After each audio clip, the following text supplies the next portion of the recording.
Page of today's Washington Post, and there are more stories, unfortunately, related to all that. Oh yeah, speaking of which, here's one: the black man charged with hate crime after shooting two strangers in the back of the head in two different locations. Quote, because they were white.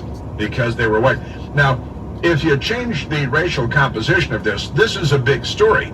This is the front page of the Washington Post. This is CNN all day long. They send satellite trucks and anchormen down to cover this. A black man is facing multiple charges, including hate crime charges, after he allegedly murdered two strangers in a racially motivated shooting at a library and then at a racially motivated shooting at a convenience store. Prosecutors, Tulsa, Oklahoma, charged Carlton Guilford with 2 counts of first-degree murder, 2 counts of shooting with intent to kill, and 1 count of malicious intimidation harassment, which is Oklahoma's version of hate crimes. And according to Tulsa Police Department, Guilford shot and killed London Hathcock at the Rudisill Library, and then 10 minutes later shot and killed James McDaniel at a Quick Trip. And he later told the police that he shot and killed them because they were white, right? Now, you remember the media coverage of the guys in Georgia that shot the young black guy who was jogging and he went into the house under construction? And the news media, like 10,000 hours of coverage of that. And that was bad. It was a murder. And it was not justified from what anybody can tell. And now we have this. But where's the media coverage of this? Remember the coverage of Kyle Rittenhouse in Kenosha? Because he shot, remember that serial child rapist who was just out of the mental institution that was chasing the 17-year-old community lifeguard through the burning buildings of Kenosha because they were building them? They were burning them, rather. Just amazing. Also, in the last 7 days in Washington, D.C., 7 people have been murdered. 7 murders in Washington, D.C. in 7 days. Just amazing stuff. I want to get to this story, too, before I get to the genius governor of Florida, who was way ahead of the curve on this sexualization of children and transgender children. Here's the story. 12-year-old charged in 9 separate D.C. carjackings, robberies, assaults. A 12-year-old has been charged in 9 separate carjackings, robberies, and assaults over 5 weeks in southeast Washington, D.C., police said on Friday. This was in the Saturday Washington Post. And I was reading this with great interest for a number of reasons. But let me jump ahead to this. Carjackings in the District of Columbia, our nation's capital, have soared over the past few years. As of Friday, there had been 244 carjacking offenses in Washington this year. Now let me just pause there for a second. Get a load of this. I went to the U.S. Census website for the square miles of Washington, D.C., although I already knew what it was. 61 square miles, right? 61 square miles. 244 carjackings. That comes out to 4 carjackings per square mile in Washington, D.C., and we're not even halfway through the year yet. Not even halfway through the year. 4 carjackings per square mile. So if we continue at this rate, we're talking about 8 or 9 carjackings per square mile this year. The city is only about 670,000 people. Pretty amazing. The last hour going through a whole lot of wackadoodle-doo crime statistics that ought to knock everyone's socks off. And if the Democrat Party had any interest in civil society, I think that, they would be sounding the alarm bells. But they're not, because, caring about human life is not something that the left involves itself in, and the Democrat Party is now the left. Black children now 100 times as likely as white children to be the victims of fatal and non-fatal shootings. Under 18, African American 100 times more likely to be shot or shot and killed. And where's the news media coverage of that? That is war zone level and beyond. Crazy stuff. Even before the Wuhan came along, African American children, 17 and younger, were 27 times more likely to be shot and killed than white kids, 17 and younger. And that was a non-story, and this is a non-story too. And this came out of Boston University with their big study. And the Chicago Sun-Times had the story. The Washington Post doesn't have it, not going to publish it. You know why? Black people, Black America, they don't care. You know what they care about? Jefferson Davis, Nathan Bedford Forrest, Jim Crow. In fact, at college campuses, I was reading the story last week, Columbia University, Barack Obama's alma mater, they're having racially segregated graduations. And they think that's progressive. That's progressive. Got to keep in mind that they are the party of Jim Crow. Every single Jim Crow law was a Democrat law. All right, let me start getting to other stuff, as the grim crime picture. And I shared that so far this year in Washington, D.C., even though we're not halfway through the year yet, there have been 4 carjackings per square mile in Washington, D.C. If this trend continues, and we haven't even come into the summer months when there's more of that. So you should expect it to accelerate for a period of time, a long period of time. So we're looking at, start at 9 carjackings per square mile in Washington, D.C. this year, based on the current statistics. And between 2021 and 2022, the number of carjackings in Washington, D.C. tripled. And this year, they're up again by, about 30%. Boy, oh boy. Good thing they don't allow tax-paying, law-abiding citizens to get concealed carry permits, because a lot of the Democrats' children might be shot while carjacking people. That sailor kissing the nice lady in Times Square, famous, iconic photograph, it's VE Day, Victory in Europe. As most or many of you know, my father, who died when I was very young, was a Navy fighter pilot in WWII, World War II, and fought in the European Theater of Operations and the Pacific Theater of Operations. So God bless America, and raise a glass today. As I'm not saying start drinking now, maybe, wait for a little while, but raise a glass. You could raise a glass of Pellegrino too, if you'd like, and honor the greatest generation, smashed fascism, which Benito Mussolini said, you could call it corporatism, he said.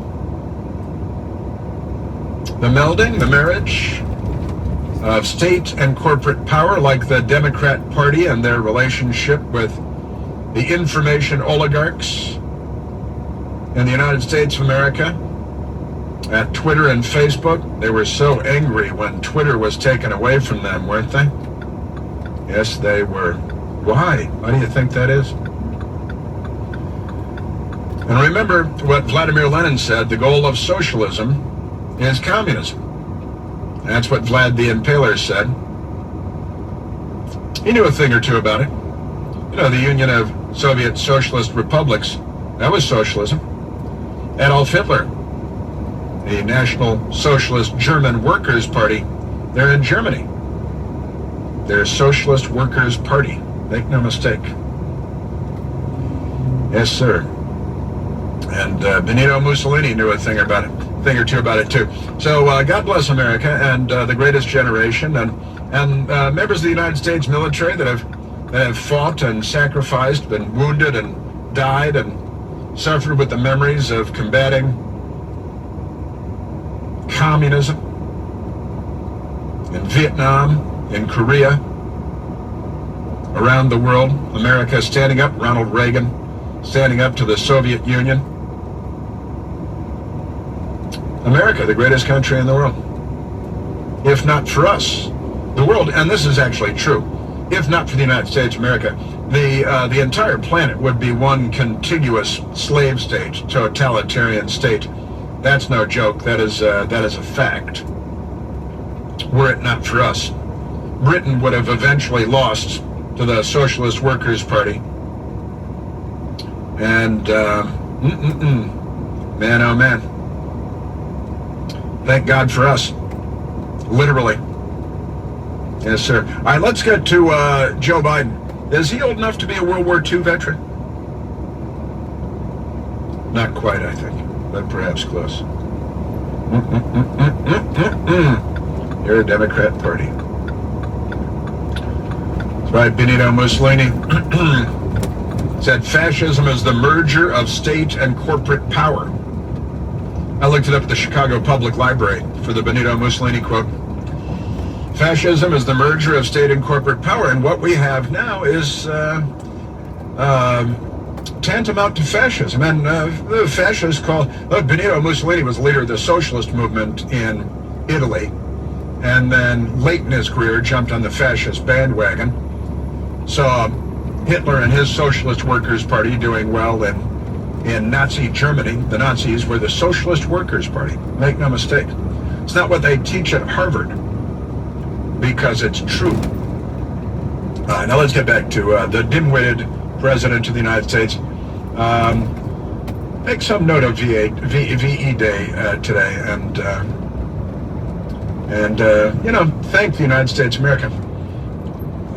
Now the enemy is within, and the McCarthyism of it all, blaming. Oh, you're a Russian agent. That's honestly, Tulsi Gabbard, a Democrat congresswoman from Hawaii who served in the United States military, still in the reserves. I think she's a lieutenant colonel now.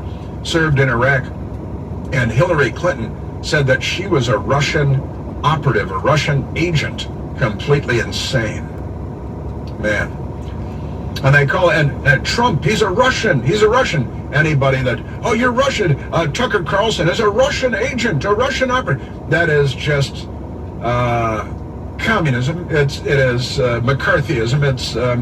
It is a horror show. All right, let's get to the dim-witted president of the United States, because there is a new poll out, and I want to share some of this ridiculous fluffer interview that MSDNC did too. Man, oh man. Let's go to soundbite number 2. Stephanie Ruhle, R-U-H-L, Ruhle? Maybe a few more Ruhles? I wonder what her family's background is. Stephanie Ruhle fluffing Joe Biden on Friday on MSDNC, and Joe Biden is very often confused and doesn't know what to say, obviously. Oh, and wait till I share this, because the White House staff kept interrupting the interview, saying, no, stop, we don't want to talk. And Dunderhead just kept going.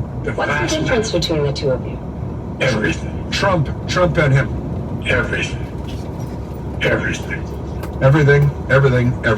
Period. That's what happens when somebody puts an ellipsis in the teleprompter with Joe Biden. The difference between him, we had a secure border, 1.2, 1.4% interest rates. Mexico was stopping the flow of illegals from their southern border. Trump had them, he put them on notice, and they were afraid of him because, they all believe what they saw on CNN. So isn't that amazing? Let's go to soundbite number 4. Stephanie Ruhle asked Joe Biden, why we should elect this 80-year-old man who is obviously a doddering fool. It is fair to say that there's not a Fortune 500 company in the world looking to hire a CEO in his 80s. So why would an 82-year-old Joe Biden be the right person for the most important job in the world? Because I have acquired a hell of a lot of wisdom. I know more than the vast majority of people. I'm more experienced than anybody's ever run for the office. And I think I've proven myself to be honorable as well as also effective. Oh yeah, speaking of which, the subpoenas are coming on the Biden family corruption schemes. He's going to be 82 years old if he were reelected, then he'd be 86 years old. He was not bright when he was 40, right? And he wasn't truthful either. 82 years old, and why would, and no CEO? Well, I've accumulated a lot of it. In fact, I've forgotten more about politics and government than most people will ever know, including myself.